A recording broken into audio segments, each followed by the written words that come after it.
What's going on, guys? Lawson here with Mystery Tackle Box. Today we're going to be doing something a little fun. We're going to walk around a park, throw topwaters. More specifically, we're throwing some Whopper Ploppers. So I have a bunch of different colors and sizes. We're going to talk about the best ways to use them. And what's cool today is the area that we're fishing right now is really unique. There is saltwater fish and freshwater fish. So while we're fishing for bass, there's a chance to catch a 40-inch snook, the chance to catch a 30-pound tarpon, all in this one area, which is just super unique and rare, and it just makes everything so much more exciting because you never know what's going to eat. It could be a 2-pound bass, it could be a 15-pound snook, you don't really know. And so it's just super exciting. So we're going to get to it. We're going to walk around, throw some ploppers, talk about the different sizes and when I like to use them, what I like to use them for. So let's start walking, see if we catch some fish.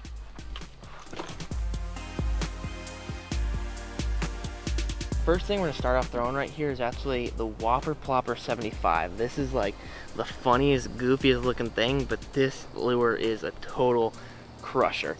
This is perfect for what we're doing right now, where we're fishing a kind of small river. If you can see, it's like, I don't know, 25 feet across. And so this is going to be perfect because fishing a smaller body of water, just natural, there's going to be some smaller bait fish. And this is going to work really well for largemouth, bowfin, snook, tarpon.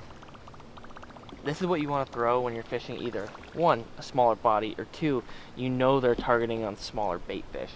And there's a few ways you can retrieve this plopper. So you can either just do straightforward, straight retrieve, and you can reel it nice and slow, and that bad boy's going to kick right in the surface. You can speed it up, and all you're doing is spinning that prop tail and getting it cooking like that. Second way you can fish this bait is almost like a like ripping it like a prop bait, and you can just rip it and let it kick a few feet, let it sit, kick a few feet, let it sit, kick a few feet, let it sit. This would be really great for peacock bass, a bunch of different saltwater fish, bluefish, jack, snook. That would be really good for fish that are super aggressive. And then the third way to fish it is like a popper. And that's what's so cool about this bait, is that you can fish it in 3 different ways with one single bait. Instead of having to tie 3 different topwaters on, one topwater, fish it 3 different ways. And lastly, popper, and you hear that sound, it sounds so good. Just big fat pop, let it sit. Pop, let it sit.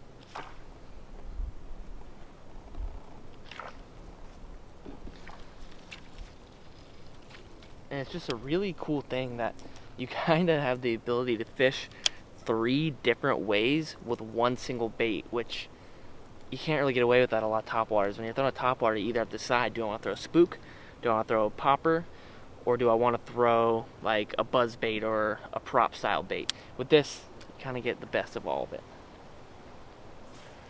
Something to keep in mind when you're fishing a topwater, any lure really, from a boat, from the bank, from a kayak, doesn't matter, is one, I like to hit the opposite side. You obviously want to do that and make, that's the easy cast, you know, throwing to the opposite side directly across from you. But something to keep in mind that I feel like a lot of people forget about sometimes is that you need to be making parallel casts down the bank.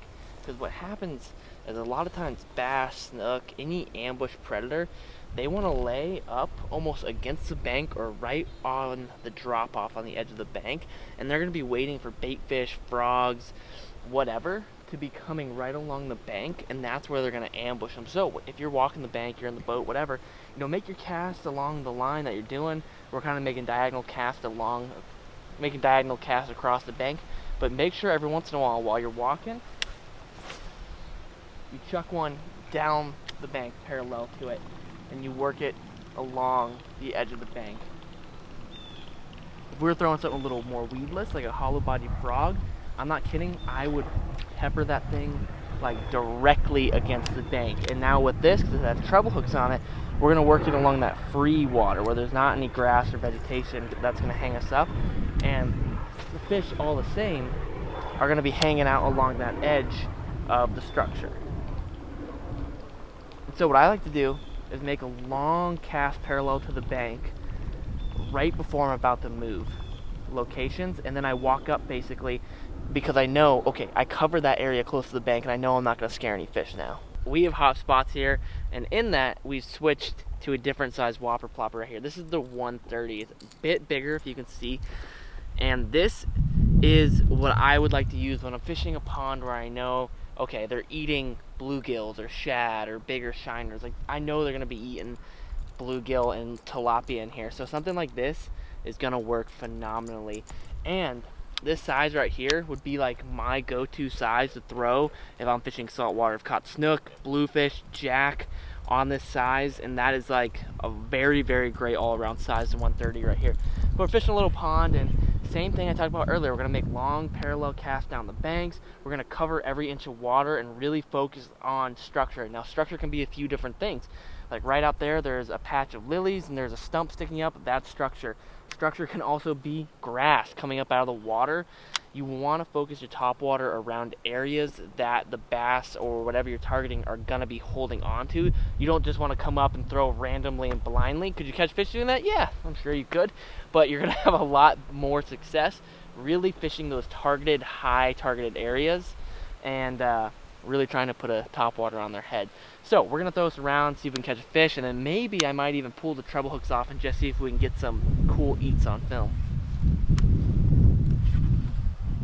All right, we've picked up the Whopper Plopper 90 right here.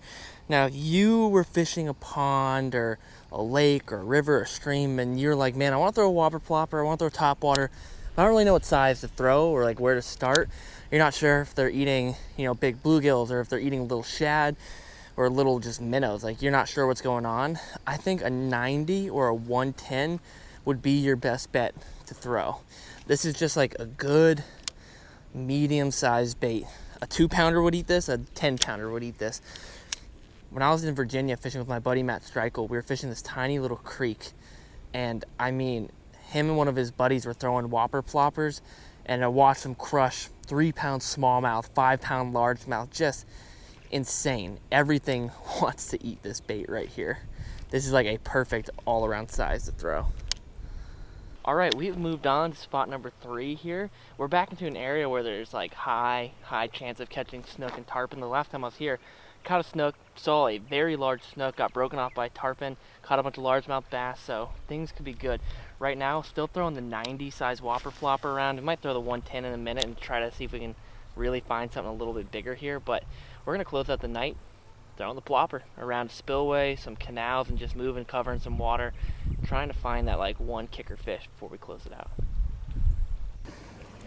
That was interesting, man. I threw a bunch of different casts up here on the 90 and did not have any interest in it, and then I threw up this 110 and just started working it super aggressively, and that was like a quality fish. And that I was working it too, almost like a popper, like just like pretty quick short snaps. We're about to make a move here, take 1 or 2 more casts at this little spillway, but I know I could probably sit here, and if I kept throwing here, I'd probably have a chance of catching 1 more fish.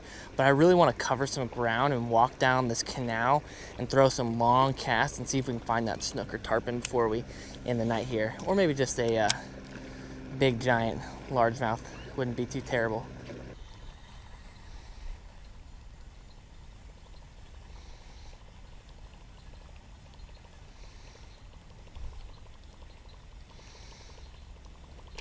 Oh, there's a fish. Woohoo! Dude, that was such a subtle eat right there. Boom. Little bass right there on the 130. That is one of the crazy things about bass to me, is that a little fish like that, that's probably just barely pushing a pound, has no problem trying to eat a lure this big. So don't be afraid to throw some big things for them. You know? Alright guys, we are done for today. Hopefully you learned a little bit about throwing the Whopper Plopper, just throwing topwaters in general, about stuff that'll help you catch more fish and enjoy just a good old bass fest, because I did. I would have liked to catch a snook or at least get hit by a tarpon, because we saw some roll right in the very beginning of the day, but that's just the way it goes sometimes. But awesome day throwing the plopper around. You guys should go pick yourselves up one. They are a killer bait, a bunch of different sizes, and they'll catch just about anything in the world. All right, we're done. I appreciate you guys for watching. Hopefully you enjoyed the video.